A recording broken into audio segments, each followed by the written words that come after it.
Hello, I'm John Walter, instructor for English 302, Advanced Composition, sections M01 and M03, and this is the first part of a two-part lecture on the social function of citation. To give you an overview of the lecture, first we're going to take a look at the two patterns of citation systems that Williams, Booth, and Cullum mention in section 13.8 of the Craft of Research. We're then going to take a look at three views of the social functions of citations. The three views come from the Craft of Research, section 13.7, from the handout I gave you that summarizes Amy Robillard's Young Scholars Affecting Composition, a Challenge to Disciplinary Citation Practices, and from the section from Bruno Latour's Science in Action, How to Follow Scientists and Engineers Through Society. And then finally, there's going to be a sort of a very brief kind of conclusion wrap-up to the lecture. And we're going to actually break the lecture because it's broken in two parts. The first part is going to go from citation systems down through the summary of Amy Robillard, and then part two of this lecture will pick up with Bruno Latour and then on to the conclusion. So, to move on to the two patterns of citation systems, Booth, Cullum, and Williams explain in section 13.8 of the Craft of Research that we have two basic citation patterns. There's author title and author date. The author title system, as you might guess, stresses the author of the source and the title of the source. That is, who wrote it and what it is. The most common author title citation systems are the MLA, the Modern Language Association Style System, and the Chicago Manual of Style.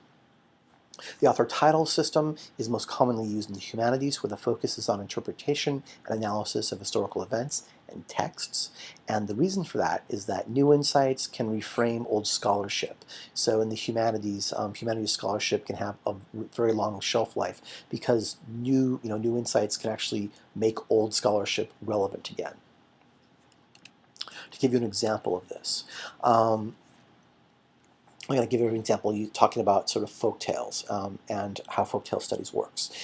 Back in the 19th century, when people were kind of realizing that we actually had this thing that was known, they decided was actually called the Indo-European languages. They realized that languages ranging from Ireland, so kind of the Celtic languages, all the way to the east coast of what's now modern-day Russia, the Slavic languages, and languages that were from Turkey all the way down to kind of like the Turkey and Iran, modern-day Turkey, modern-day Iran, all the way into India. That all these languages were related to each other. They all had a common ancestor, which we now call Proto-Indo-European. And because they all had these relationships to each other, sort of old folk tales actually are shared. So they're shared because they have a shared common culture, and they're also shared because we have cultural transmission. Various groups did not live in isolation to each other, so we also have this connection, transmission of stories and folk tales, but from both within these sort of large language families and then across language families. So, to get back to this idea of how humanities scholarship can be revived by new insights. Every once in a while, people find what we might call lost folk tales. That is, they come across a collection of folk tales that were recorded, or they find they sort of find some people who are still telling folk tales that scholars hadn't really studied before. And this does happen, and when it happens, folktale scholars find they need to actually often reclassify. Either they're putting these new folktales into existing classifications, or they are having to reclassify kind of the criteria for established classifications, or they need to make whole new classifications.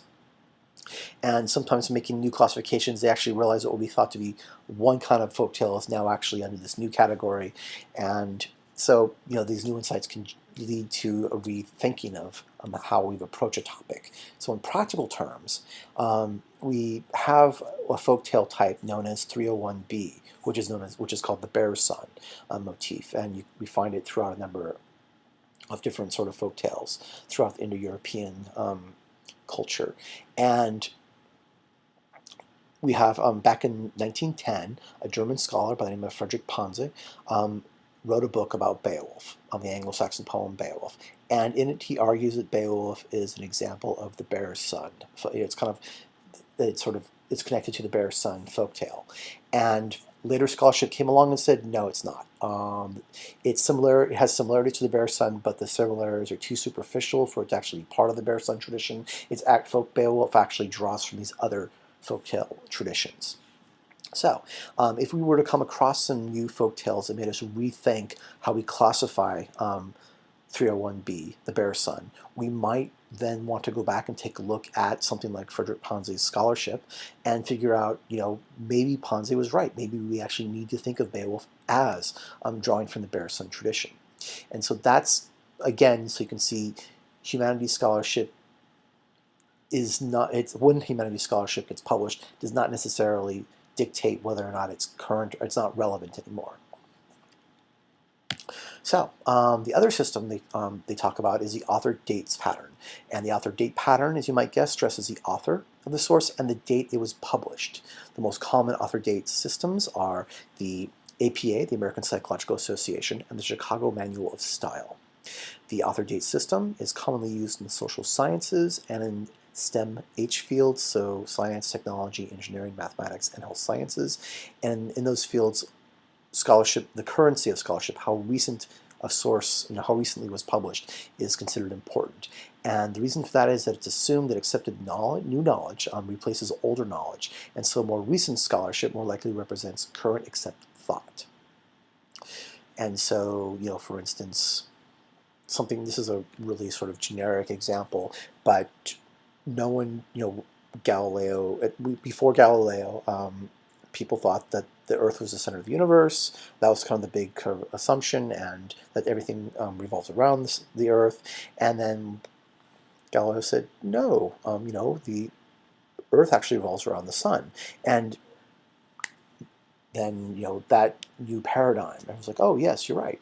And so eventually there was, debate about it. But this idea is that people don't go back and say, we're not going to actually have any new evidence that's going to really convince us that the Earth doesn't revolve around the sun. And therefore, older scholarship for that has a historical importance. But if you've got people who are citing, old scholarship that's been replaced by new scholarship, and they're not doing historical work, they're actually trying to use it as as current in the social science and in the STEM H fields, that becomes questionable. And so therefore date is important there. How current something is important to those fields, and therefore they often use the author date system. Okay, kind of moving on. One of the things to note, so we've talked about the MLA, APA, and Chicago. They're generally considered to be the most common citation systems, but they're not the only ones. In fact, a number of disciplines and professional organizations have established their own systems to better suit their specific needs. And some of these, many of them, but not all of them, are often based on or derived from MLA, APA, and Chicago. Chicago has a number of citation systems that are based off of it. I believe APA has a number as well. But whatever the origins, wherever all these citation systems that various groups have developed fall into one of two patterns, the author date or the author title. And since I've mentioned some of these other citation systems that mentioned that they exist, I'll point out some of them. For instance, in American legal scholarship, often the citation system used is often what's known as the Blue Book. I think the Blue Book originated in Harvard, but don't quote me on that. It's easy enough to look up if you're actually thinking about becoming, going to law school. You might just want to Google the Blue Book, and you'll find out where it's from, or where its history, where it is, and everything like that. In the social sciences, well, APA is one of the big, kind of citation system of the social sciences. In Chicago is widely used as well. The American Sociological Association developed its own style, known as the ASA. Political science has developed its own style, known as the APAS, Style Manual for Political Science. And so if you're actually writing if you want to deal with sociology or political science, some of those journals, some of those professors may actually request that you actually use these systems. And in the STEM H fields, we have a number of systems that have been developed. There's the American Chemical Association developed the ACS style. The Council of Science Editors developed what's known as the CSE style. And you may come across something called CBE as well. CBE was the Council for Biological Editors, and CBE eventually, as was established first, and then as other sort of scientific journals looked at it and said, hey, that's a great system. They kind of changed CBE to CSE to indicate that it was being used in more than just the biological fields. We also have the IEEE style, which comes from the Institute of Electrical and Electronics Engineers. IEEE has a number of publications. The organization has a wealth of publications, actually, and they all require the use of the IEEE style. The American Medical Association has its own style, known as the AMA style, and if you were to actually try to publish in their journal, they would require that you use their style. And humanities, basically, MLA in the United States, MLA is the big one. Chicago is probably the second biggest. Occasionally, some disciplines in the humanities ask for APA if they especially if they're using more scientific, more like social science research methods. However, you may, if you're in the humanities and you're going on to do scholarship, you may run across what's known as the MHRA, the Modern Humanities Research Association. It came out of Great Britain, and if you're some journals, proceedings, and publishers based in Great Britain and some in Canada may require actually the MHRA, and so it's worth knowing that it exists if you're in the humanities. Okay, so that's kind of our discussion, a look at the two patterns of citation systems and just sort of the different types of citation systems. I want to shift gears and take a look at the three views of the social functions of citation. And to start this off, I want to take a look at, again, our reading from the Craft of Research, specifically section 13.7. In that section, Booth, Culm, and Williams illustrate what Amy Robillard identifies as the common practice of teaching citation in terms of economic metaphors. In 13.7, you may recall, they argue for a scrupulous and careful practice of citation for three reasons. First, it protects you from charges of plagiarism. Second, it contributes to your ethos. And third, it honors the authors of your sources and the work they put into producing the scholarship you cite. So, their first reason, to protect yourself against charges of plagiarism, I think is probably readily apparent. Properly citing your sources. By properly citing your sources, you are properly acknowledging the use of other people's ideas and their work, and therefore, by definition, you are not plagiarizing. And therefore, that's how citation, when done properly, protects you from charges of plagiarism. Second claim, that it helps establish your ethos, can use a little more unpacking, so let's take a look at that.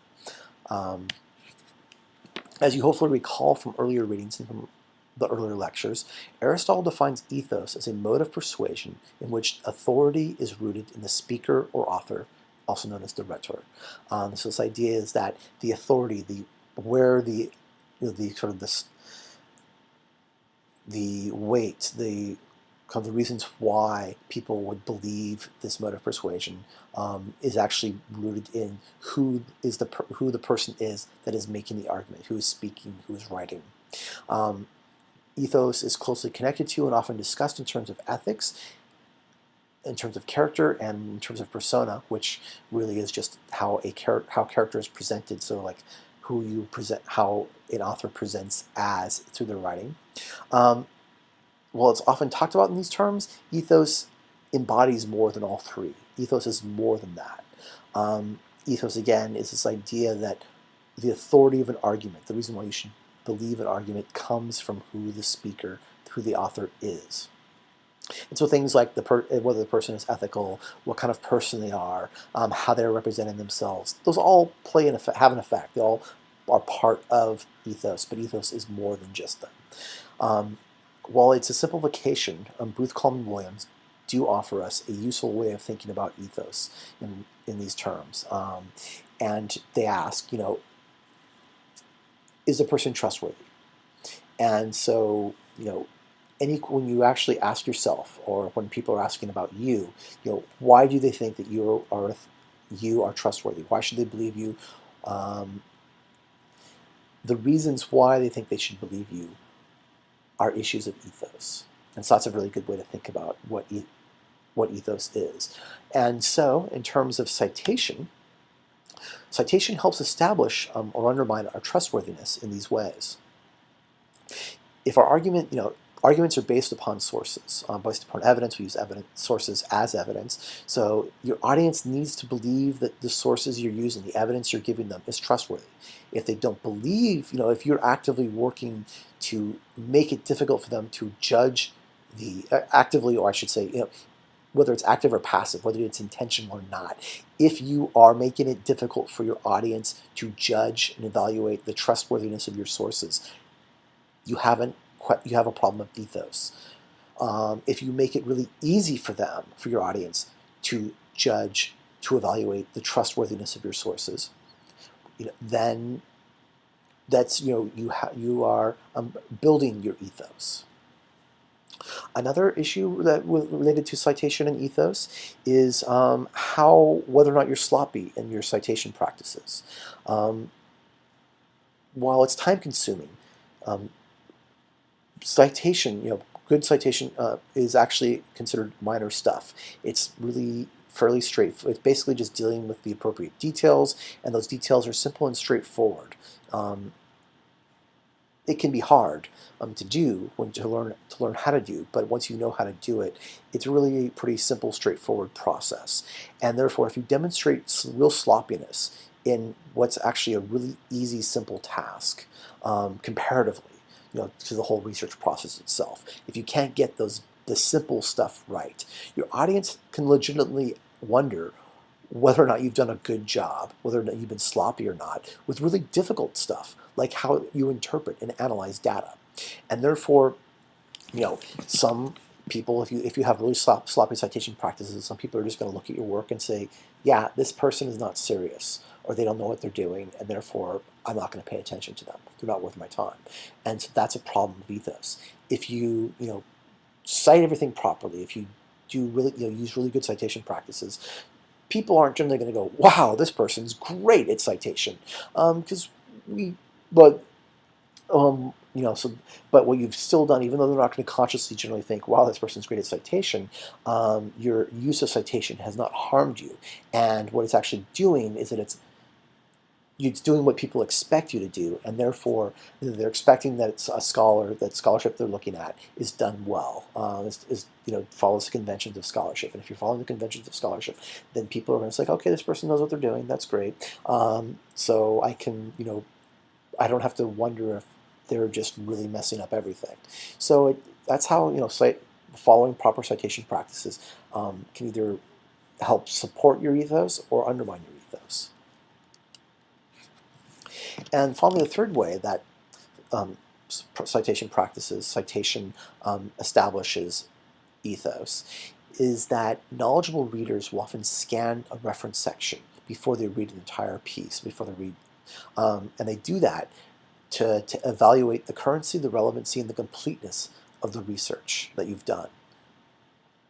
And so, they'll take a look at what you've got cited, how current is everything you're citing, how relevant is what you're citing to their work. If they know a bunch of the scholars, they know a bunch of the arguments being made, and everything that you're citing that they know about has really nothing to do with what they're interested in, then they may decide that it's not relevant, which is not that's a very subjective question, but that's an important question, because we all have a limited amount of time, and so we check for relevancy of research. And finally, the completeness. If they look through your work and they see that you've just missed really important things, or you've only had a very small sort of cursory sampling of importance of sources, then they may also decide that you really haven't done extensive research, and that, again, your work is not worth your time. And so that's how, again, you can, a third way that you can actually establish ethos, the way you can sort of establish yourself as someone that is trustworthy and worth taking the time and effort to read, or someone who is not. And these are not sort of questions of sort of your, these are not issues that are related to necessarily to your sort of worth as a human being or even your worth as a scholar. Young scholars, kind of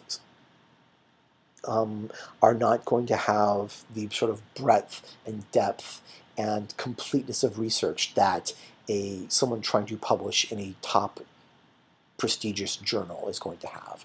And so it depends on who's looking at the research, who's interested in the topic, etc., and how they're going to evaluate all that. But so you can, again, we talked about, a few lectures ago about how you can build ethos. And one of the ways you can do that is by actually making sure that you're representing the fact that you've done good, extensive research through your use of citation, through your references section. Okay. The last thing that Booth, Collum, and Williams talk about is the need to cite our sources in order to honor those who have worked, to honor those whose hard work that we have benefited from. For professional researchers, they note, prestige rather than money is the major tangible reward people get for publishing good research. And prestige can bring money in terms of better paying jobs, more opportunities for grants, specialized rewards. Prestige is the gateway to those rewards. It's not, those don't just come first and then you get prestige. And so the third reason they offer for citing sources is that in doing so you honor the people whose work you rely upon. And by honoring them, you actually are contributing to their prestige by making their work known to others and demonstrating demonstrating the usefulness and quality of that work. Okay, for our second view of the social function of citation, we have Amy Robillard's article, the handout, which is a summary of Amy Robillard's article, Young Scholars Affecting Composition. In that, Robillard argues that most textbooks and other materials teaching citation most often talk about the importance of citation in terms of economic metaphors. And as I noted at the beginning of talking about the craft of research, we see that in the craft of research. They talk about the reasons for citation in the very economic metaphors that Robillard talks about. And in the context of the American education system and intellectual property, economic metaphors are a valid way of talking about citation. We are indebted to our sources for our use of their intellectual property. It is, however, not the only way that we can think about the social function of citation, which is why I want us to look at Robillard and Latour as well as what we have in the craft of research. So, what Robillard offers us another way of thinking about the social function of citation, and she does so by asking that we think about what purposes citation practices serve. She argues that citations basically serve three broad categories. They serve the purposes of the reader. They serve the purposes of the citing author. So there are purposes that serve the reader, purposes that serve the citing author, that is, the person who is doing the citing, who's using the source in their own work, and they serve the purposes of the people who have been cited, so the author of the source. And let's take a look at these. She suggests that citation serves the reader in two ways. First, it facilitates access. Citation provides readers the information they need to find a source, so they can evaluate it, they can actually use it themselves, etc. Citation also establishes a link among text for the readers. For instance, through the use of signal phrases and the way you use sources, citations indicate to readers how various texts relate to one another. For example, such phrases as, agreeing with Lampkin, Sewin argues, or in contrast to Bakshi's claims, Black, Soto, and Tompkins all argue. So you see those phrases there, for agreeing with, or in contrast to. You are indicating agreement or disagreement. You're indicating alliances and disputes among the sources that you're using. And by citing sources in those ways, you're creating links for your readers to understand how sources interact and work together, or work against each other.